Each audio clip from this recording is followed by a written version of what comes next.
Life is weird. Super weird.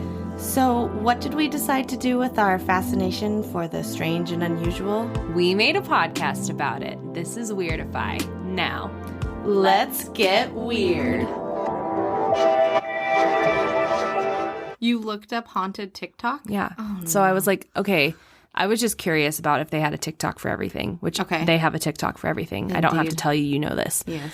So I looked up like Disney TikTok. I looked up paranormal TikTok. I looked up haunted TikTok. And so I was just watching,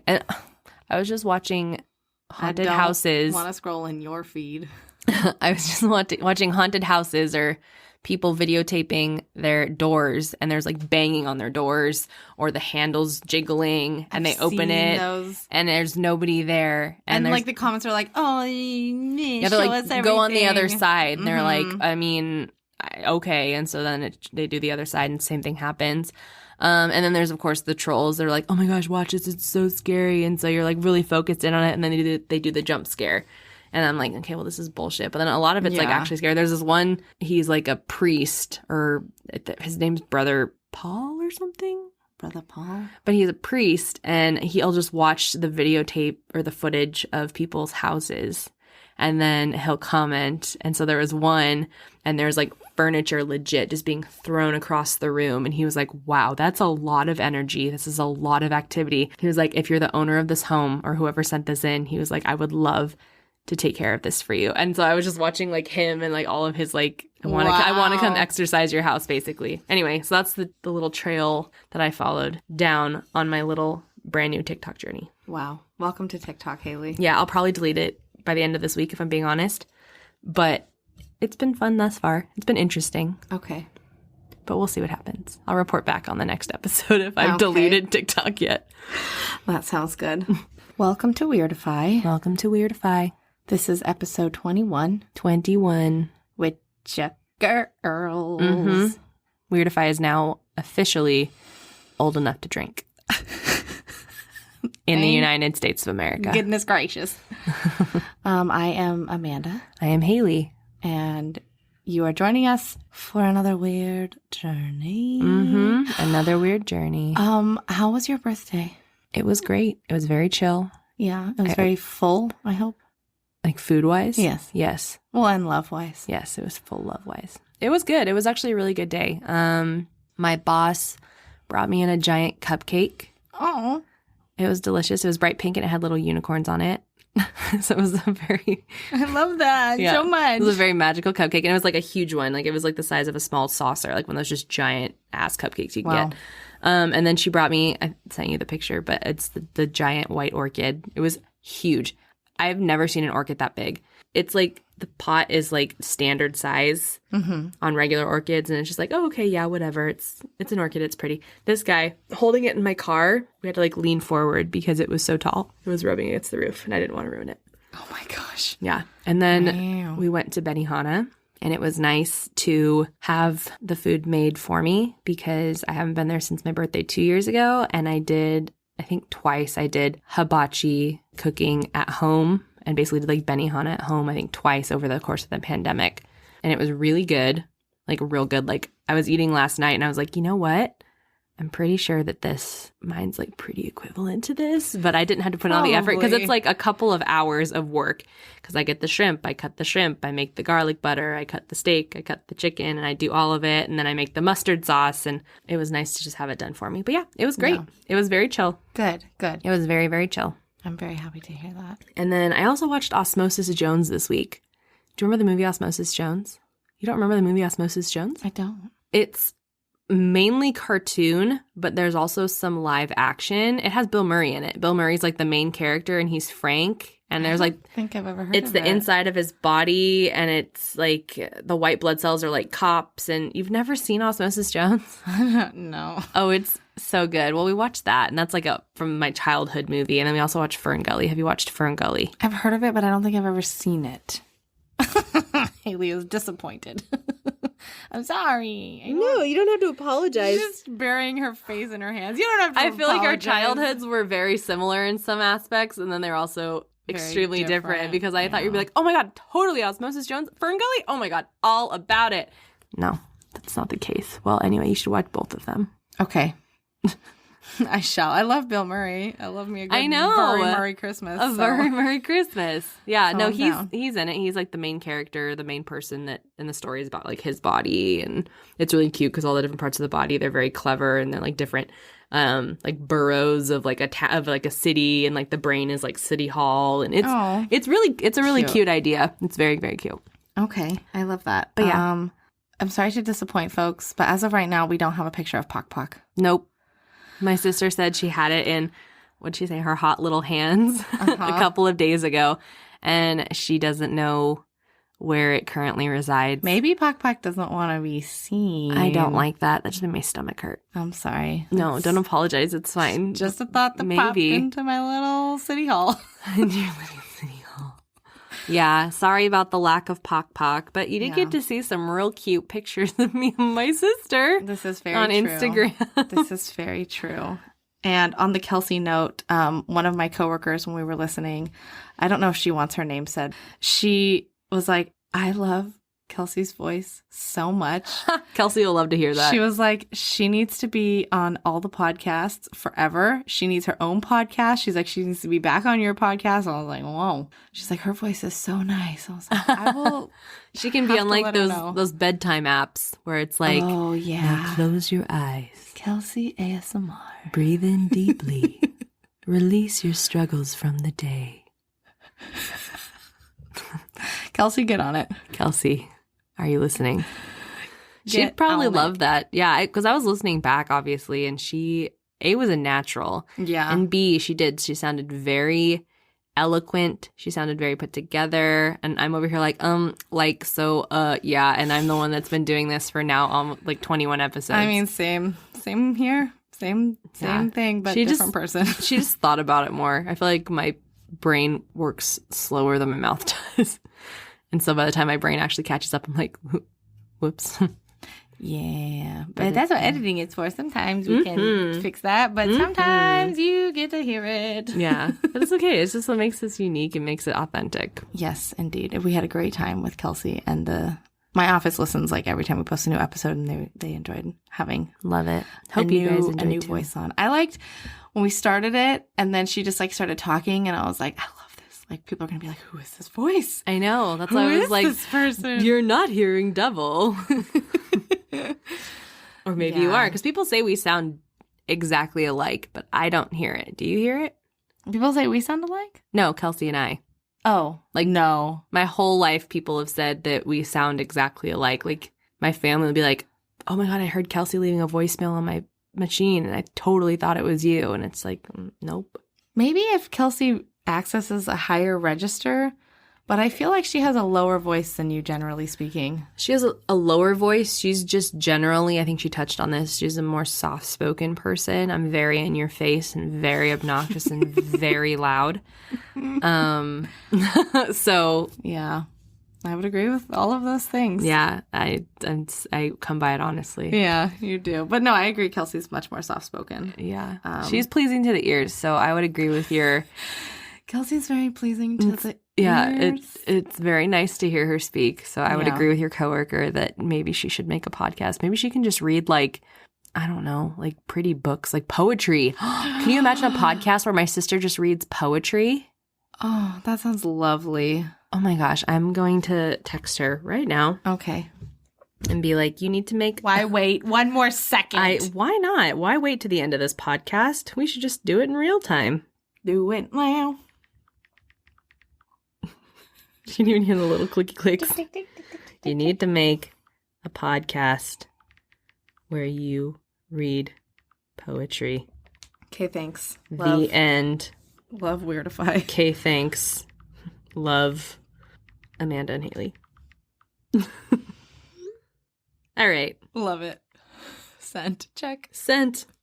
Well, I think as I was listening to the last episode, I believe that was the first time that you announced what our topic was.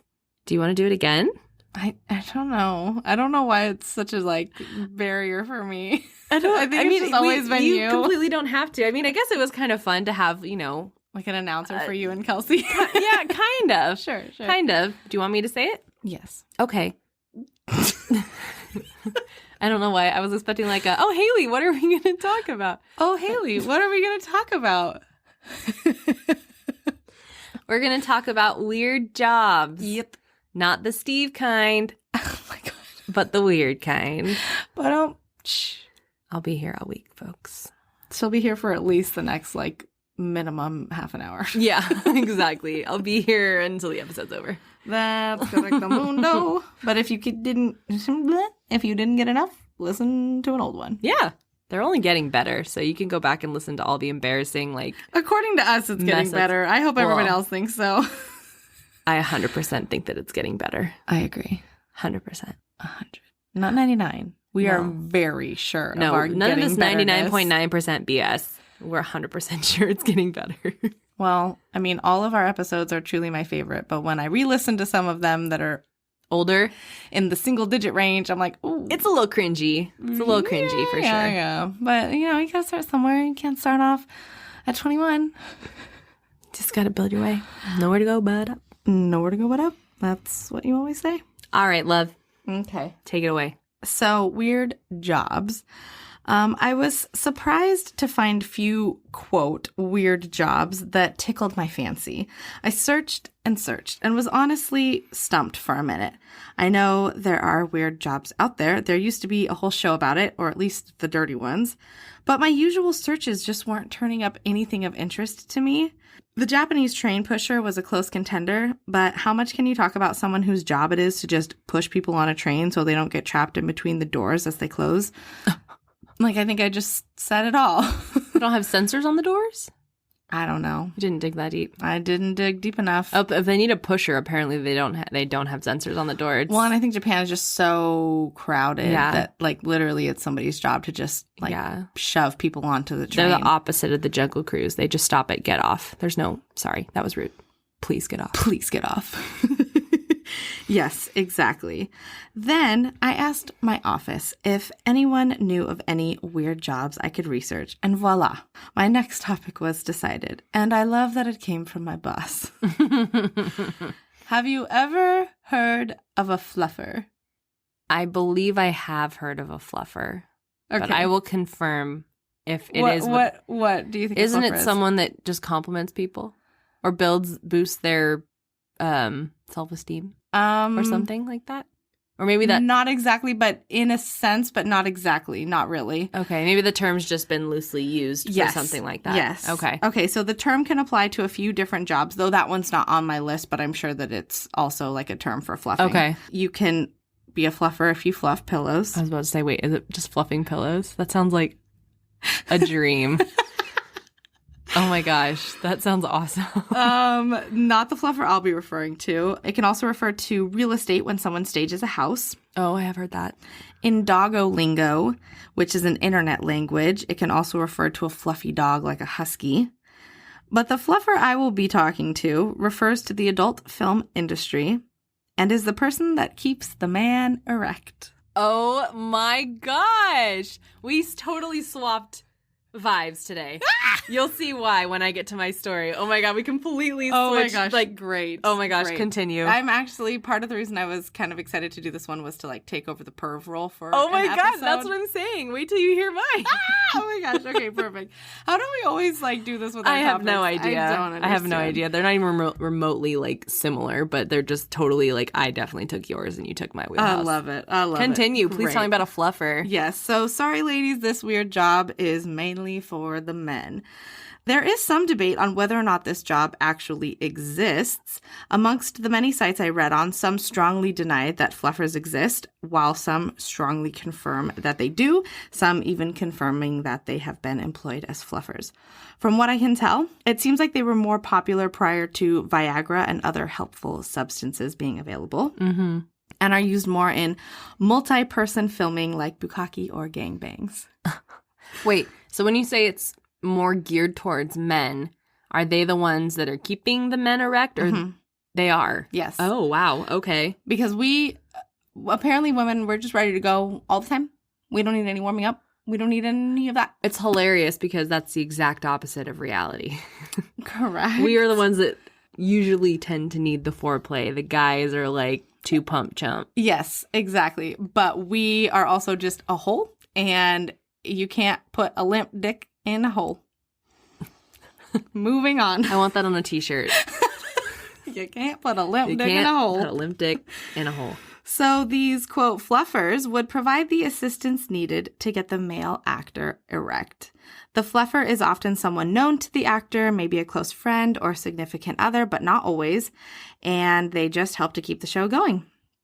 The role can be filled by male or females, whichever the performer prefers. This is obviously in the porn world. Yes. Okay. Yes. I was 100%. Okay.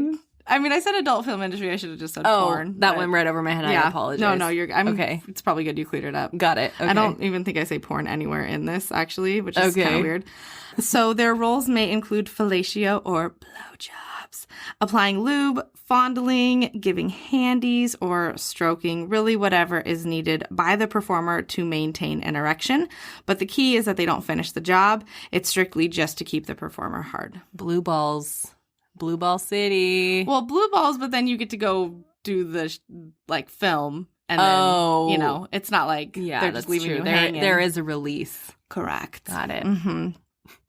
Additionally, a fluffer can even be an employee on set that the performer finds attractive and is asked to maybe stand a certain way, or like, hey, turn around and just like let me look at your butt while I'm doing my thing. And Jennifer's over there like, this is not what I signed up for. I'm just trying to get like experience for college.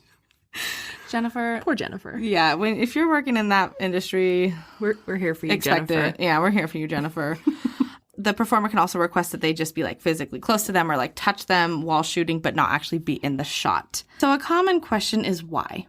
Right? What's the point of this person? The male performer is about to have sex with someone, so you might think that would be enough. But just like any films, there are multiple shots taken, moving to different positions, not to mention the magnitude of people on set that can make it difficult to perform, like lighting and camera crews.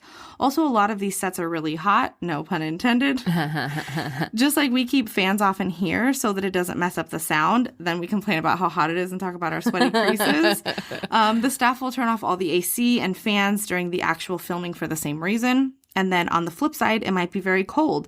So heaters are turned off for, the same reason. All of that to say, there's many ways for a man to get distracted and not maintain an erection. So in comes the fluffer. Because keep in mind, whoever is filming with this person is also an actor and not necessarily expected to like help them in between scenes.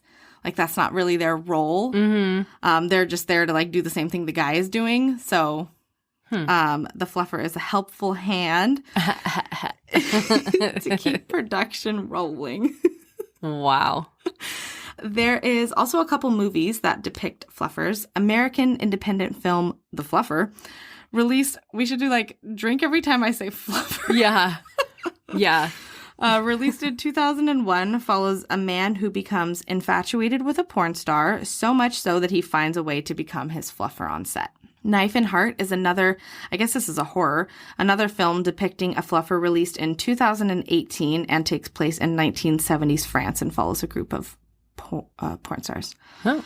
There's also a video game called Fallout 2, released in 1998, where if you play your cards just right, you can become a video game fluffer. Wow, I didn't know that about Fallout. Nope, I didn't know any of this about any of this.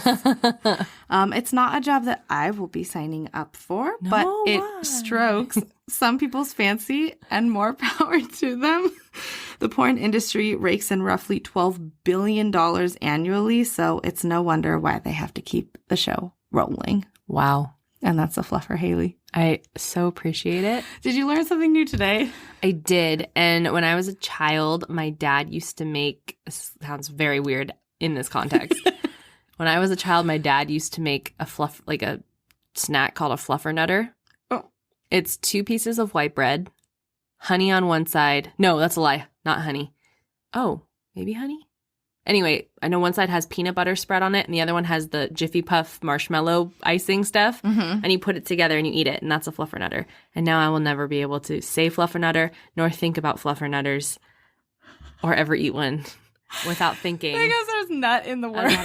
Oh my God. Do you think I need to look up Who named a fluffernutter? What is it? What is it named after? Because I didn't even think about the nutter part. Was it, your dad didn't make up the name? No. Fluffernutter. Oh, wow. Yeah, marshmallow fluff and peanut butter. Oh. The alternative definition, according to Urban Dictionary, is when an adult actor prematurely ejaculates due to the handiwork of the fluffernutter. Oh! Of the fluffer. Oh, look at that. Gross. Wow, Dad. Ruined my childhood. I'm sorry. No, not you. Just in general. In general. Jiffy, listen. Oh, wow. So that's the fluffer. Nutter. I so appreciate. No. No nutter. There's nuts involved. Oh, no. It's the truth. La, la, la, la, la. Wow. So that's my weird job. I so appreciate that story. I don't know how I didn't even think of that or look up that or find that in my research. Well, I did not either. That one came straight from my boss. Well, I appreciate her suggestion. Mm-hmm. My horizons have been broadened. Yeah, when I was like, oh, like, do you guys have any weird jobs that I could research? And she was like, do a fluffer. And I was like, what's a fluffer? And she was like, you never heard of a fluffer? And I was like, no. She's like, yeah, it's a person in a porno that like keeps the guy hard. And I was like, that's perfect. Oh my God. Yeah, that's a weird job. Yeah. That's a weird job. Indeed it is. Haley, please take over. Well, in the other true Hayley fashion, things are gonna take a turn. Perfect, perfect, perfect. I go down a much darker path. Dark? Yeah. So, well, you'll see why. Oh my gosh. Okay. And I couldn't hone in on just one thing, so I did quite a few different things under that deal with this particular thing. Okay, perfect, perfect. Are we ready? Oh, I'm so very, very, very excited right now. Okay. So the one thing that we are all guaranteed in this life is death. The end. I'm just kidding. I'm just kidding. Guys, until next time, keep it weird. Wow. That was very sad for just a little moment there. Let's just end on a high note, you know. And the end. So yeah, the one thing that we are all guaranteed in this life is death. It doesn't matter what walk of life you're from, what your religious beliefs or political views are, or your race. Death comes to collect all of us at some point. Collect. Ooh. I know. Makes me think of the Harry Potter story of the three brothers. Yeah. What is it? I think it's called the Three Brothers. Yeah, but what's the...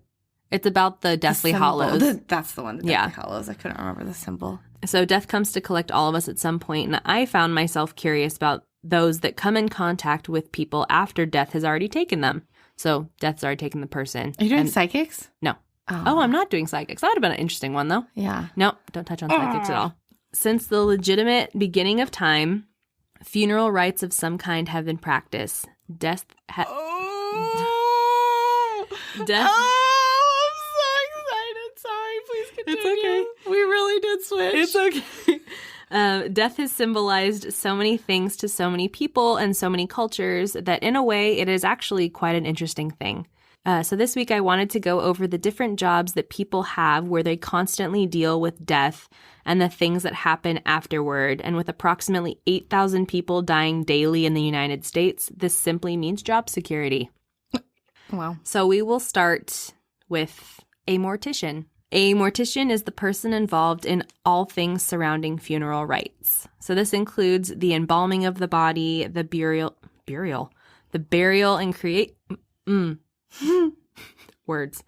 burial and cremation of the deceased, as well as the arrangements for the funeral. The profession is often referred to as a funeral director, and these professionals were referred to as undertakers. But in 1895, the Embalmer's Monthly magazine advised moving away from the undertaker term due to its common association with death. Okay. Beginning as early as 1075 BC, intentional mummification was practiced and was considered an essential part of the afterlife. Specific priests would even spend 70 days on just one single corpse in preparation for the death services. Jeez. This is still very important today.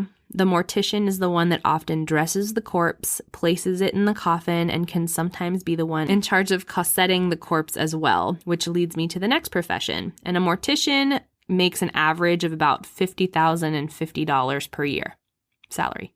Okay. So again, $50,050. Okay. Just need to make sure we got that. Yeah. So again, this leads me to my next profession, which is a deserologist, which is a state-licensed cosmetologist or barber that practices the cosmetic care of the skin, hair, and nails of a corpse. Oh my gosh.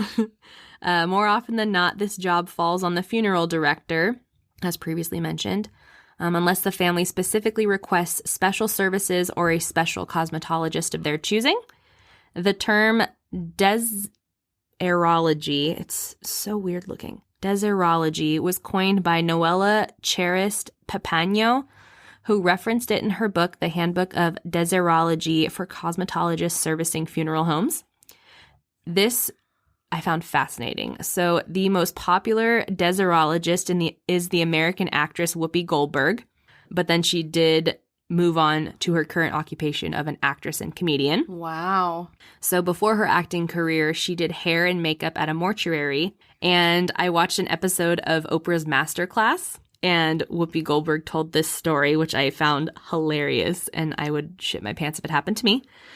So she said that she had gone to beauty school and answered an ad in the paper looking for a deserologist. And the man that she would be working for had asked her to meet him in the prep room of the funeral home. And when she got down there, he wasn't there. So she just waited and waited and waited. And then all of a sudden, she started to hear a slow squeaking noise. And she looked around the room. There's nobody else but her in there. And she just continued to hear this slow squeaking noise. And then she realized that one of the drawers was slowly opening. No. Yeah. No. And did he play a prank on her? I'm going to finish the story. Oh, okay. I'm sorry. It's like, this can't be a dead person coming back to life. So a drawer started to slowly open, and then she started to figure out, oh shit, I'm alone. No one's pulling that drawer. And so she proceeded to get really freaked out and was starting to rise to run out of the room. And the drawer fully opened, and the boss, or her boss, then was laying down and then popped up and went, hello. No. And she said she ran around in fear and ran into the door. Yeah, I don't blame her. And then Whoopi said that he told her, see, the worst thing that could happen down here has happened. So now you don't have anything to be scared of. And she still continued and took the job. But I just thought that was hilarious. Oh my, that is somebody with a sick sense of humor. I know. I mean, yeah. Yeah. Yeah. Yeah. Uh-huh. There's no light way to put that. No. And a deserologist makes... You might have that sense of humor. That doesn't make it not sick. Yeah, true. And a deserologist makes an average of about $24,000 a year. The next job is a cremation technician. From what I understand, the titles of cremation technician, crematorium operator, and crematorium director are all synonymous. Cremation technicians are the operators of the actual cremation machine. Okay. They are responsible for making sure that the equipment is working correctly. They prepare the remains of the deceased for the cremation process and make sure that those remains are thoroughly processed before preparing the ashes to give to the family. This person also keeps logs of their work, helps families fill out paperwork, prepares the funerals at the crematorium, and arranges transport for the family to and from the service. And they make an average of about $39,070 per year. 70. $39,070. Very specific. So our next job is a burial grounds custodian. You may know these by their more common name of grave diggers. And that is exactly what they are. They are the ones responsible for digging the graves that coffins are lowered into. Oh my gosh. They work privately and have little or no personal contact with the deceased family. Just with the deceased. Just with the deceased, or at least their coffin. Well, they're going to be in their coffin. Do they lower them, or do they just dig the grave? They just dig the grave. someone else lowers All right. it. My joke isn't funny anymore then. They work privately and have little or no personal contact with the deceased family. There is also no more digging graves with shovels and axes. Nowadays, excavation equipment is used, which makes digging one grave a 3-minute process versus an 8-hour process with just shovels and axes. So the efficiency and precision of this new equipment really comes into play because today every plot in a cemetery is planned out so that the cemetery can maximize the amount of grave sites that they have. Mm-hmm. So this means that sometimes the site is only a mere 5 inches away from the neighboring grave. 5 inches. So it takes a very accurate digger to make this happen without disturbing the dead. Oh my gosh. The use of this technology has also eliminated the fear of collapsing graves because one person doesn't have to dig a 6-foot hole without a sound structure. Collapsing grave? Yeah. So imagine you're just you chilling with a shovel. Okay. And you dig 6 feet down. Uh-huh. And you don't have any like structural support. And then it just like the ground can on just you. Collapse and just cave in on you. I know that's probably not great because you're claustrophobic, but this eliminates that now. That's great. Thank goodness. They are given coffin sizes and must complete the grave digging at least 1 hour before the ceremony. The dirt is then loaded onto a truck and taken from the scene. And after the mourners have left, the truck returns and the grave digger uses the dirt to fill the hole and prepares it as either a lawn or a monument site. Oftentimes these... What's that mean? What's monument? Monument's like an actual like headstone. And then the lawn site is just the plaque that's like in the ground. Okay. There's nothing actually like erect on the ground. So it's like a sticking up. So it's like a plot. So think like a plot grave site, and then there's like versus like an actual like tombstone. Okay, got it. So like monuments, like an actual tangible thing, and then it's just flat in the ground for a lawn one. Got it. Never knew. Now you do. Now I know. Learning so much. Oftentimes, these custodians will help maintain the cemeteries by laying sod, mowing grass, setting grave marks, and anything else that helps keep the land look pristine. There's also another profession that's similar to grave diggers, but they don't actually dig the graves, and that is known as a cemetery caretaker, and they were on the higher end of the scale. But a grave digger can make between $20,000 and $50,000 a year.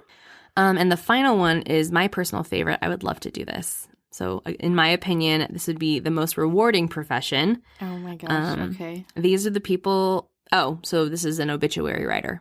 Oh.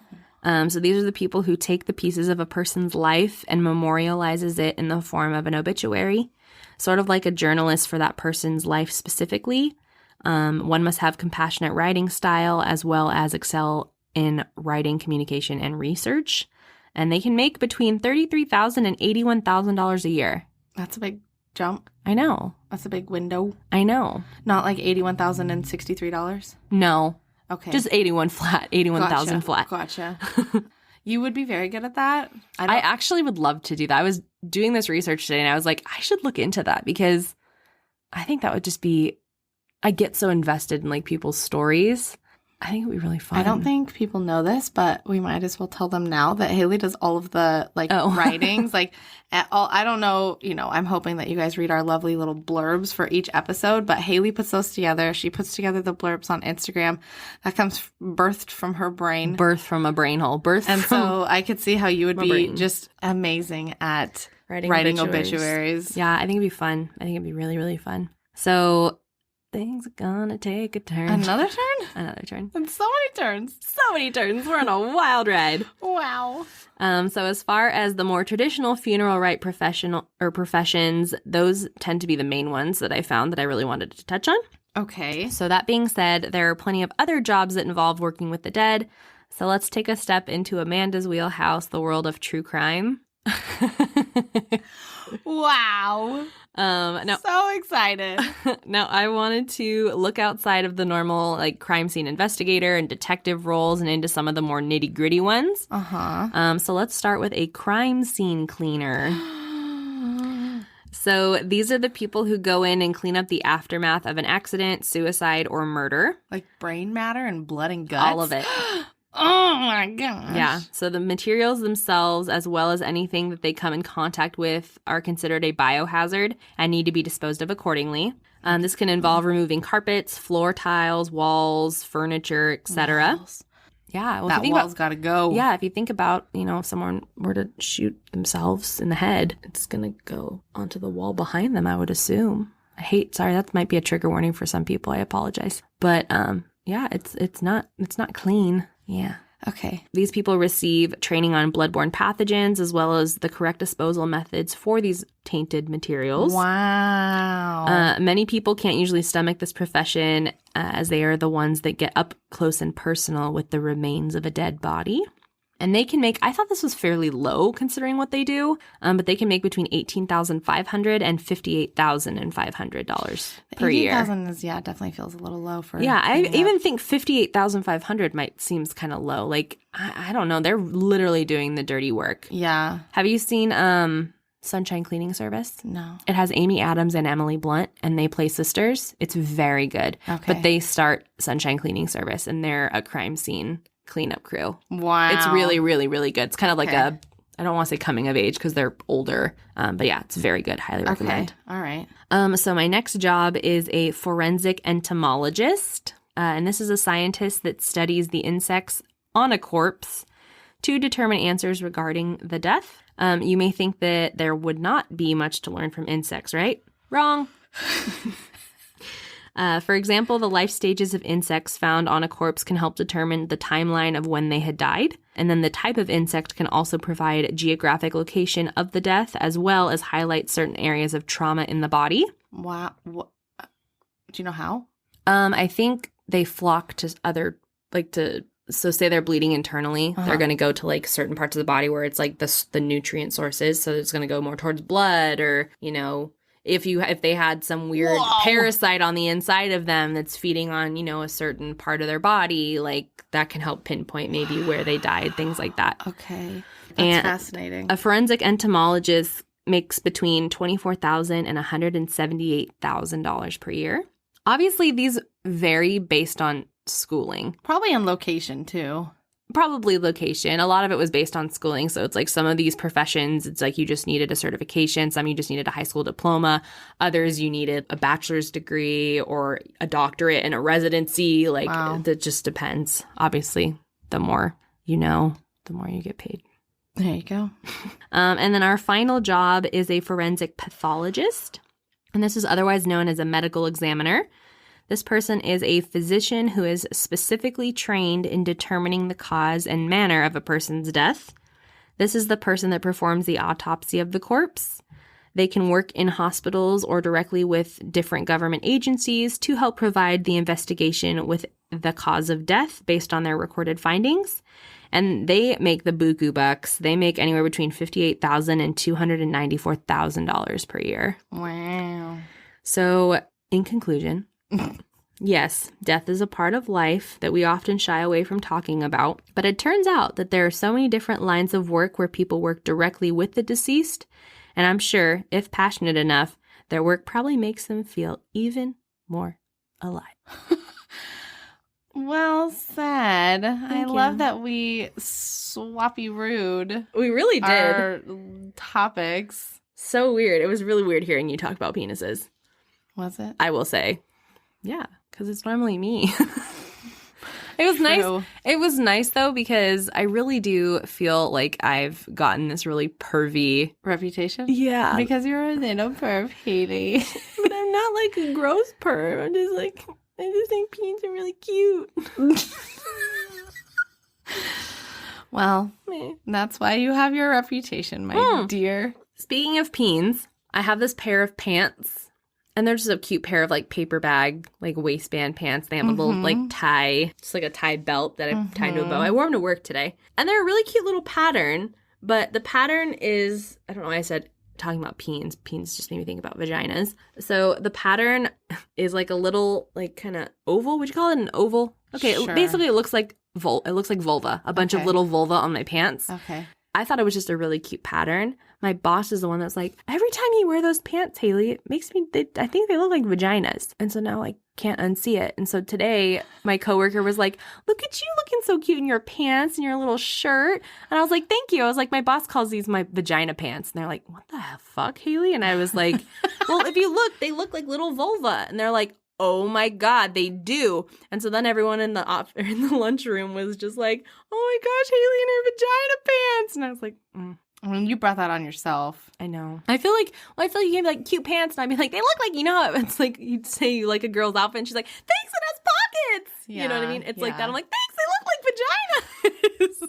Anyway, that made me think of my vagina pants. Vaginas are more discreet, though, than penises, which is they where are. I thought you were going with that. Like, that they just had a bunch of little peens, and I'm like, you're just going to wear those around your office? Like, you know that's cool. What? If they were subtle enough, I would. Yeah, you would. I absolutely would. But if somebody was going to catch on to it, they would have to be much closer to your pants than a coworker would need to be ever to your pants. Yeah, these ones are very obvious. Like, I like showed her that was like she was like sitting next to me or whatever, and I just kind of like lifted. Sounds weird. I was like, lifted my leg and just showed it. Just showed her. They do look like it. Wow, like my pant leg. Apparently, I can't speak today. Oh, it's all right. It's all right, love. We can never talk when we record. No, I don't know what's wrong with us. It's always a little bit of a struggle. It is always a little bit of We have many conversations prior to recording, but when we hit that little red button, it's like, duh. There's some sort of like nervous energy that just, I try to just kind of shake it off and just breathe through the pain. Breathe through the pain. Don't be nervous. No, it passes, but my mouth just, I think, gets dry. I think it's because I'm like just straight out just talking and talking and talking. But it's all good. We got there. So yeah, those are my weird jobs. That was very fun. Thank you. I loved every single one of those. Yeah, originally I was interested in the deserologist, the cosmetology person. Mm-hmm. That's what I originally was going to look into, but there wasn't enough information that I could find at least. Mm-hmm. And so I was like, there's so many jobs that deal with dead bodies and all of it. And then it just sprouted into like, okay, well, here's like, you know, funerals, cremation, basic. And then I was like, okay, well, I have to go into like the true crime element of things because that's truly, like I said, the nitty gritty of dealing with it. And you don't just deal with the dead body, you deal with the aftermath. And like people usually don't think about that aspect of things. And I was like, no, I need to give like credit where credit's due because there's a lot of professions that deal with it. And I definitely appreciate that credit. I figured you would. So. I absolutely figured you would. Well, thank you for bringing all of your weird jobs to the table. You're welcome. Thank you for telling me about a fluffer. You're welcome. Fluffer nutter. Conveniently, I have grown to not really like peanut butter that much. Oh, good. So I don't think I'm missing out. But still. Well. Have you ever had a fluffer nutter? Nope. Sorry. Nope. You'd probably like them. They're delicious. Fluffer nutter. They're delicious. The fluffer is not supposed to allow the nutting to happen. My period app is like, how are you feeling today? And I'm like, thanks, I'm good. I wear pants with vaginas on. I wear pants with vaginas. I'm feeling great. Very on brand for this little period app. Wow. How are you feeling today? Okay, period app. Getting a little intimate there. Whoa. Okay. Who would know me better than my period app? It's only appropriate. I hope people know you better than your period app. I don't know. Maybe it knows you the best. It's checking in. It is. It's checking in. Seeing how I'm doing. Wow. Anyway. Well, that was fun. Jobs was a good one. Yeah. If any of you are fluffers, oh my gosh, I absolutely must know. It's not want. It's must. Need to know. You must alert us. You must alert us. ASAP. I have so many questions. Yeah, we have a few. I have more than a few. Oh, Hayley's got many. Or if you're not a fluffer and you think that you have a weird job or someone you know has a weird job. Yeah, if you have a weird job. Yeah, or you have a weird job or you know someone in general or you yourself have a weird ass story, send it on over to us. Mm-hmm. We want it all. Mm-hmm. Send it on in, please. Yeah. You can send it to our email, which is weirdifypodcast@gmail.com, or via our Make Contact tab on our website, weirdifypodcast.com. Yes, you can also suggest any other topics there. Mm-hmm. Let's see, what else are we on? Twitter and YouTube? And Instagram. And Facebook. And Facebook. Yep, at Weirdify Podcast. Find us all the places. Listen to us in all the places. Yeah. Wherever your ear holes prefer. Yeah. That's wherever where we lie. Your ears guide you, listen and find us there. Yes. Thank you for joining us for another round of weird shit. Yep. We appreciate you. Yep. And until next time, keep it weird. Ooh, she changed it up.